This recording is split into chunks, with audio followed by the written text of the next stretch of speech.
জাতীয়তাবাদী ছাত্র দল সোনাতলা উপজেলা শাখার সংগ্রামী সভাপতি জনাব সাজ্জাদুর রহমান চাঁদ, প্রধান অতিথি হিসেবে উপস্থিত আছেন বাংলাদেশ জাতীয়তাবাদী দল সোনাতলা পৌর বিএনপির সংগ্রামী সভাপতি জনাব আবু নাসর নোবেল।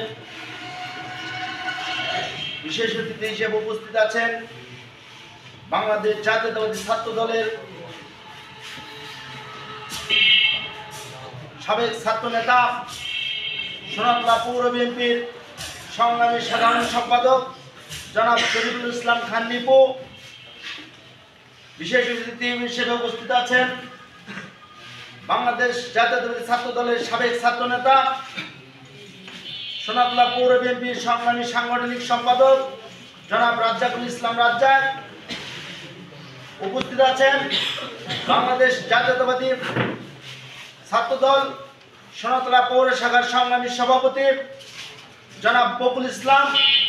উপস্থিত আছেন সোনাতলা উপজেলা যুব দলের সংগ্রামী যুগ্ম আহ্বায়ক পাভেল আহমেদ। উপস্থিত আছেন বাংলাদেশ জাতীয়তাবাদী ছাত্র দল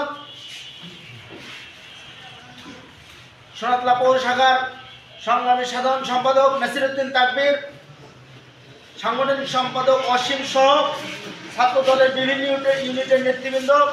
সবাইকে জানাই বাংলাদেশ জাতীয়তাবাদী যুব দল সোনাতলা পৌর শাখার পক্ষ থেকে শুভেচ্ছা ও সংগ্রামী সালাম। আসসালামু আলাইকুম। আজকে আমরা ছাত্র রাজনীতি করে আজকে যুব দলের নেতৃত্ব দিচ্ছি, ইনশাআল্লাহ আগামী দিনে হয়তো বিএনপির নেতৃত্ব দেবে।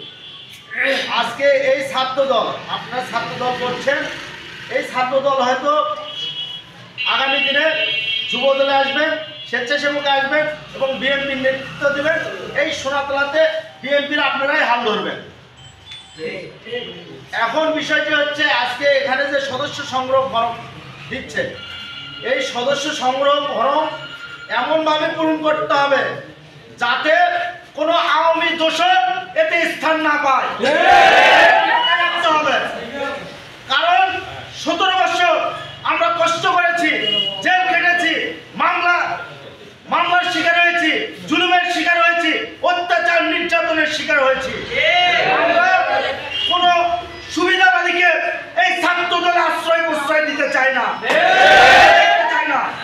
সংগ্রামী সাথী বন্ধুগণ, আজকে আওয়ামী দোসররা বিভিন্নভাবে আপনাদের সাথে বন্ধুত্ব করছে। গত 17টি বছর এই বন্ধুত্ব কোথায় ছিল? এটা আমাদের ভুলে গেলে চলবে না, এটা আমাদের মনে রাখতে হবে। আমরা 17 বছর কষ্ট করে এই সুবিধার দিনে ওই রকম বন্ধু আমাদের প্রয়োজন নাই। এই সদস্য সংগ্রহ ফরম না পায়, এই জিনিসটা মাথায় রাখতে হবে। সংগ্রামী সাথী বন্ধুগণ, এই সোনাতলাতে আমাদের যে রাজনৈতিকভাবে উর্বর ভূমি, আমরা শহীদ রাষ্ট্রপতি জিয়াউর রহমানের আদর্শের সৈনিক, আর সেই জিয়াউর রহমানের বাড়ি এই বগুড়াতে। এই বগুড়াতে ছাত্রদল হবে, ইস্পাত কঠিন ঐক্য করতে হবে ছাত্রদলকে। এই বিএনপি চালিত হবে ইনশাআল্লাহ।